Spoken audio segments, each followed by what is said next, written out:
ಈ ಬಾರಿ ಸಂಭವಿಸುವಂತಹ ರಾಹುಗ್ರಸ್ತ ಚಂದ್ರಗ್ರಹಣ ಆದ ನಂತರ ರಾಶಿಗಳ ಮೇಲೆ ಬೀಳುವಂತಹ ಈ ದುಷ್ಪರಿಣಾಮ ಲಾಭ ನಷ್ಟಗಳಂತಾರಲ್ಲ, ಒಂದು ವಿಚಾರ ಚೆನ್ನಾಗಿ ತಿಳ್ಕೊಳ್ಳಿ. ನನಗೆ ಇಂತಿಂಥ ಗ್ರಹಗಳಿಗೆ ಲಾಭ ಅನ್ನೋದಕ್ಕಿಂತ ಯಾವ ಗ್ರಹ ಎಚ್ಚರಿಕೆಯಾಗಿರಬೇಕು ಅಂತ ಹೇಳ್ತಕ್ಕಂಥದ್ದು ನನಗೆ ಸರಿ ಅಂತ ನನಗನ್ಸುತ್ತೆ. ಆದರೂ ಮೇಷದಿಂದ ಮೀನದವರೆಗೂ ಹೇಳುವಂತಹದ್ದನ್ನು ಸ್ವಲ್ಪ ಆಲಿಸಿ. ನಮಃ ಸೂರ್ಯಾಯ ಚಂದ್ರಾಯ ಮಂಗಳಾಯ ಬುಧಾಯ ಚ ಗುರು ಶುಕ್ರ ಶನಿಭ್ಯಶ್ಚ ರಾಹವೇ ಕೇತುವೇ ನಮಃ ಆದಿತ್ಯಾದಿ ನವಗ್ರಹಗಳನ್ನು ಪ್ರಾರ್ಥನೆ ಮಾಡ್ತಾ, ರಾಶಿಗಳಲ್ಲಿ ಮೊದಲನೇ ರಾಶಿ ಮೇಷರಾಶಿ. ಮೇಷಲಗ್ನದಲ್ಲಿರ್ತಕ್ಕಂಥವರು ಈಗಾಗಲೇ ಕಷ್ಟದಲ್ಲಿದ್ದೀರಿ. ನಷ್ಟ ಅನ್ನೋದು ಹೇಗೆ? ಒಂದು ಆರೋಗ್ಯ, ಎರಡನೇದು ವ್ಯವಹಾರ, ಮೂರನೇದು ಮನಸ್ತಾಪ, ನಾಲ್ಕನೇದು ಉದ್ಯೋಗದಲ್ಲಿ ಕಲಹ, ಇನ್ನು ಐದನೇದು ಗೊತ್ತಿದ್ದೋ ಗೊತ್ತಿಲ್ಲದಿರೋನೋ ಮಾಡಿರುವಂತಹ ಒಳ್ಳೆಯದು ಸಹಿತ ಕೆಟ್ಟದ್ದಾಯ್ತನೋ ಎಂಬತಕ್ಕಂಥ ಚಿಂತನೆ. ಹೀಗೆ ಮೇಷರಾಶಿಯವರು ಒಂದಷ್ಟು ಸಂಕಷ್ಟದಲ್ಲಿದ್ದೀರಿ. ಆದರೆ ಮೇಷರಾಶಿಯವರು ತಪ್ಪದಿರ ತಾವು ಏನು ಮಾಡಬೇಕು ಈ ಸಮಯದಲ್ಲಿ?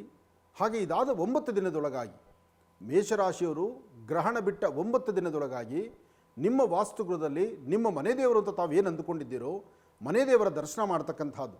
ಹಾಗೆ ಅಶ್ವತ್ಥ ವೃಕ್ಷಕ್ಕೆ 9 ದಿನ ನಿರಂತರವಾಗಿ ಪ್ರದಕ್ಷಿಣೆ ಮಾಡಿದ್ರೆ, ಅಂದರೆ ಬೆಳಗ್ಗೆ ಮತ್ತು ಸಾಯಂಕಾಲ ಯಾವಾಗೋ ಒಂದು ಸಮಯ ನಿಗದಿಪಡಿಸಿಕೊಂಡು ಅಲ್ಲಿ ಹೋಗಿ ಒಂದು ಪ್ರದಕ್ಷಿಣೆ ಮಾಡಿ ನಮಸ್ಕಾರ ಮಾಡ್ಕೊಂಬರೋದ್ರಿಂದ ಮೇಷರಾಶಿಯವರಿಗೆ ಸಂಭವಿಸುವಂತಹ ಗ್ರಹಣ ಛಾಯೆಯ ದೋಷಗಳನ್ನು ದೂರ ಮಾಡ್ಕೊಳ್ತೀರಿ. ಹಾಗೆ ಸಾಧ್ಯವಾದಷ್ಟು ಕಂದು ಬಣ್ಣದ ಗೋಮಾತೆಗೆ ಒಂದಿಷ್ಟು ಗೋಗ್ರಾಸವನ್ನು ಕೊಟ್ಟು ಪ್ರಾರ್ಥನೆ ಮಾಡೋದ್ರಿಂದ ಸಾಕಷ್ಟು ನಿಮ್ಮ ರಾಶಿಫಲದಲ್ಲಿ ಒಂದಷ್ಟು ಬೆಳಕನ್ನು ಕಾಣ್ತೀರಿ. ಹಾಗೆ ನಿಮ್ಮ ಮಾತೃಕಾರಕ ಅಂದರೆ ತಾಯಿ, ನಿಮ್ಮ ಜನ್ಮದಾತೆಯ ಮಾತನ್ನು ಆಲಿಸಬೇಕು ತಾವು. ವೃಷಭ ಲಗ್ನದಲ್ಲಿರ್ತಕ್ಕಂಥವರು ಆರ್ಥಿಕ ಪರಿಸ್ಥಿತಿ ಪರವಾಗಿಲ್ಲ, ವ್ಯವಹಾರಗಳು ಪರವಾಗಿಲ್ಲ, ಮನಸ್ಸಲ್ಲಾಗುವಂಥ ಕೆಲವಷ್ಟು ದುಃಖದ ಸನ್ನಿವೇಶಗಳನ್ನು ದೂರ ಮಾಡ್ಕೊಳ್ತೀರಿ.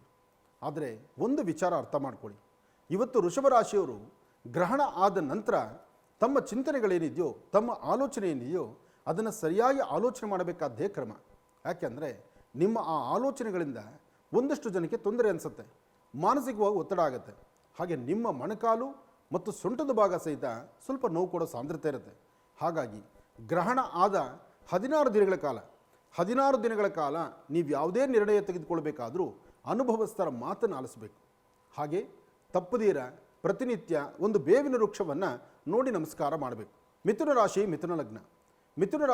ಲಗ್ನದಲ್ಲಿರ್ತಕ್ಕಂಥವರಿಗೆ ಈ ಬಾರಿ ಸಂಭವಿಸುವಂತಹ ಚಂದ್ರಗ್ರಹಣ ಲಾಭ ನಷ್ಟಗಳ ಮಧ್ಯದಲ್ಲಿದೆ. ಶತ್ರುತ್ವ ಹುಟ್ಟು ಹಾಕುತ್ತೆ, ಯಾವಾಗೂ ವೈರತ್ವದಲ್ಲಿ ನೋಡಿಸ್ತಾ ಇರುತ್ತೆ. ಆದರೆ ಮಾನಸಿಕವಾದಂಥ ಒತ್ತಡ ಎದುರಾಗ್ತಿರುತ್ತೆ. ಕಣ್ಗಳಿಗಾಗಲಿ ಅಥವಾ ನಿಮ್ಮ ಉಸಿರಾಟ ಪ್ರಕ್ರಿಯೆ ಆಗಿರಲಿ ಅಥವಾ ನಿಮ್ಮ ಚರ್ಮಕ್ಕಾಗಲಿ ಒಂದಷ್ಟು ಸಮಸ್ಯೆ ಕಾಣಿಸ್ಬೋದು. ಆದರೆ ಇಂತಹ ಸಮಸ್ಯೆಯಿಂದಲೂ ಸಹಿತ ನೀವು ಹೊರಗಡೆ ಬರೋಕ್ಕೆ ಓಂ ನಮೋ ನಾರಾಯಣಾಯ ಮಹಾವಿಷ್ಣುವನ್ನ ಪ್ರಾರ್ಥನೆ ಮಾಡ್ತಕ್ಕಂಥದ್ದು, ತುಳಸಿಗೆ ಪ್ರತಿನಿತ್ಯ ಒಂದಷ್ಟು ನೀರು ಹಾಕಿ ನಮಸ್ಕಾರ ಮಾಡ್ತಕ್ಕಂಥದ್ದು. ಕರ್ಕಾಟಕ ರಾಶಿ, ಕರ್ಕಾಟಕ ಲಗ್ನ, ಆರ್ಥಿಕ ಸಂಕಷ್ಟ, ವ್ಯವಹಾರಗಳು ಕೈಬಿಟ್ಟು ಹೋಗ್ತಕ್ಕಂಥದ್ದು, ಸುಮ್ಮನೆ ಆದರೂ ಜಗಳ ಮಾಡ್ಕೊಳ್ತಕ್ಕಂಥದ್ದು, ಮನೆಯಲ್ಲಿ ಕೂತಿರ್ತಕ್ಕಂಥವ್ರ ಮೇಲೆ ವ್ಯಾಜ್ಯ ಶುರುವಾಗುವಂಥದ್ದು, ಎಷ್ಟೇ ಪ್ರೀತಿ ವಿಶ್ವಾಸವಾಗಿ ನಿಮ್ಮನ್ನು ಮಾತಾಡ್ಲಿಕ್ಕೆ ಬಂದರೂ ನಿಮ್ಮ ಮುಖದ ವರ್ಚಸ್ಸು ಖಾರವಾಗಿ ನೋಡ್ತಕ್ಕಂಥದ್ದು. ಒಂದಾ ಎರಡ ಎಲ್ಲವೂ ಅಚಾತುರ್ಯವೇ. ಆದರೆ ಇಂತಹ ಸಮಸ್ಯೆಗಳಲ್ಲಿ ಇನ್ನು ಒಳಿತಾಗಬೇಕು ಅಂದರೆ ಹೇಗೆ? ತಪ್ಪದೀರ 9 ದಿನ ಪ್ರತಿನಿತ್ಯ ಬೆಳಗ್ಗೆ ಎದ್ದು ಗೋವಿಗೆ ಪ್ರದಕ್ಷಿಣೆ ಮಾಡಿ ನಮಸ್ಕಾರ ಮಾಡಿ, 300 ಮುಕ್ಕೋಟಿ ದೇವತೆಗಳು ವಾಸ ಮಾಡತಕ್ಕಂಥ ವಿಶ್ವಮಾತೆ ಗೋಮಾತೆಗೆ ಪ್ರತಿನಿತ್ಯ ನಮಸ್ಕಾರ ಮಾಡಿ ಒಂದಿಷ್ಟು ಗೋಗ್ರಾಸ ಕೊಟ್ಟು ನಮಸ್ಕಾರ ಮಾಡಿದ್ದೆ ಆದರೆ ಕರ್ಕಾಟಕ ರಾಶಿಯವರಿಗೆ ಸಂಭವಿಸುವಂತಹ ಬರುವಂಥ ದೋಷಗಳಿಂದ ಮುಕ್ತರಾಗ್ತೀರಿ. ಸಿಂಹಲಗ್ನದಲ್ಲಿರ್ತಕ್ಕಂಥವರು ಈ ಕೊಟ್ಟು ತೆಗೆದುಕೊಳ್ತಕ್ಕಂಥದ್ದು, ಭೂಮಿಗೆ ಸಂಬಂಧಪಡ್ತಕ್ಕಂಥದ್ದು, ಸರ್ಕಾರಿ ಉದ್ಯಮ ಮಾಡ್ತಕ್ಕಂಥದ್ದು, ಚಿತ್ರರಂಗದಲ್ಲಿ ಕೆಲಸ ಮಾಡ್ತಕ್ಕಂಥದ್ದು ಅಥವಾ ಉದ್ಯೋಗದಲ್ಲಿ ವೈದ್ಯಕೀಯ ರಂಗದಲ್ಲಿರ್ತಕ್ಕಂಥದ್ದು, ಏನೇ ಆದರೂ ನಾನು ನಂದು ಈ ಮುಂಚೂಣಿಯಲ್ಲಿ ನಿಂತು ಎಲ್ಲಿಂದೆಲ್ಲರೂ ಸಹಿತ ನಾನೇ ಕಾಣಬೇಕು, ನಾನು ಚೆನ್ನಾಗಿರಬೇಕು, ನನ್ನ ಮಾತು ನಡಿಬೇಕು, ನಾನು ಹೇಳ್ದಂಗೆ ಆಗಬೇಕು ಅಂತಕ್ಕಂಥ ಆ ಮಂಡಹಟಗಳಿದೆಯಲ್ಲ, ಇದು ಜಾಸ್ತಿ ಆಗುತ್ತೆ. ಸಿಂಹರಾಶಿಯಲ್ಲಿರ್ತಕ್ಕಂಥವ್ರು ನಿಮಗೆ ಸಂಭವಿಸುವಂತಹ ತೊಂದರೆ ತಾಪತ್ರಗಳಿಂದ ಬೇಗ ನೀವು ಮುಕ್ತರಾಗಬೇಕಾದ್ರೆ ಒಂದಷ್ಟು ಪಾರಿಜಾತ ಪುಷ್ಪಗಳಿಂದ ಮಹಾವಿಷ್ಣುವಿಗೆ ಅರ್ಚನೆ ಆಗಬೇಕು. ಹಾಗೆ ಆರ್ಥಿಕ ಪರಿಸ್ಥಿತಿ ಅಭಿವೃದ್ಧಿಗೋಸ್ಕರ ತಾಯಿ ಮಹಾಲಕ್ಷ್ಮಿಯನ್ನು ಪ್ರಾರ್ಥನೆ ಮಾಡಬೇಕು. ಭೂಮಿಗೆ ಸಂಬಂಧಪಡ್ತಕ್ಕಂಥ ದೋಷಗಳೇನಾದ್ರು ಕಂಡು ಬಂದಲ್ಲಿ ಹಿಂದಲೇ ವರಹಾದೇವರನ್ನು ಪ್ರಾರ್ಥನೆ ಮಾಡಬೇಕು.